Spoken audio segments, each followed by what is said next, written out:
Hello, everyone. Mr. Lipchick here, and our topic for discussion is Humanistic Personality Theory. Humanistic theory emerged in the 1950s.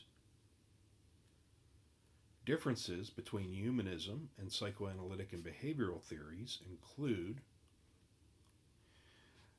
the fact that while Freud considered health the absence of mental illness, humanistic psychologists believe that mental health is the full realization of an individual's self. The humanistic approach emphasizes that people have free will and play an active role in determining how they behave. Humanistic psychologists like Abraham Maslow and Carl Rogers focused on the subjective experiences of persons instead of factors that determine behavior. Abraham Maslow. Maslow abandoned behaviorist theories, believing that they could not account for the totality of human experience. The goal of humanistic psychology is to help clients reach their full potential. It is an approach that emphasizes our positive qualities and potentials as human beings. Humanistic psychologists refer to patients as clients and view them as equals working together with them. Maslow is best known for his hierarchy of needs. The needs range from basic physiological necessities to the highest desires for growth and fulfillment. The most basic need at the bottom of the hierarchy is for food, water, and oxygen. The next level includes a need for safety, that is, physical security and protection from danger. Before we can address any of our higher needs, we must be safe and fed, according to Maslow. The third level of the hierarchy consists of love and belonging needs, to include desires for friendship, intimacy, sex, loving relationships, and belonging to a social group. The fourth level addresses the need for self-esteem and the need to feel appreciated, worthy, and respected by others. And at the very top of the hierarchy is the level of self-actualization, a person's drive to reach his or her full potential. According to Maslow, very few people reach this level.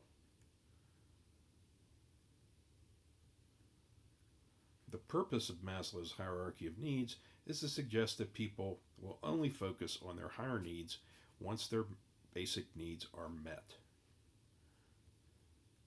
A person who is fighting for survival will be interested in finding his or her basic necessities rather than seeking self-esteem or self-fulfillment. Maslow identified characteristics found more commonly in self-actualizing people than in others. These include creativity. These people solve problems creatively. Spontaneity. They do not pretend to be what they are not and are not compelled to observe social norms. They are problem-centered, meaning they experience moments of profound personal meaning and importance. They are resistant in that they are not followers or easily influenced by others. And they have deep relations. They tend to maintain one or two intense personal relationships rather than many superficial ones. Carl Rogers. Rogers is considered to have contributed the most to humanistic psychology. He believed that a therapist needed to be genuine and warm with his or her clients to be effective. Most importantly, the therapist must be empathetic, that is, understand and accept what the client says so that he or she feels accepted and understood. The goal, according to Rogers, is for the client to be able to share his or her feelings in an atmosphere where they are not being judged.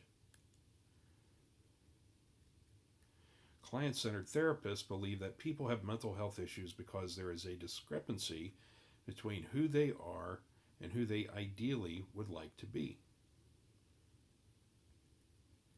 The discrepancy must be resolved between the client and the therapist. The humanistic approach doesn't emphasize the measuring of personal development. Rather, Rogers and Maslow stress the importance of self-actualization, empowerment, and the development of personality. Humanistic psychology focuses on healthy behaviors instead of the pathological ones. Okay, that concludes our discussion of humanistic personality theory. Thank you for attending, and I look forward to seeing you in the live lesson. Have a great day.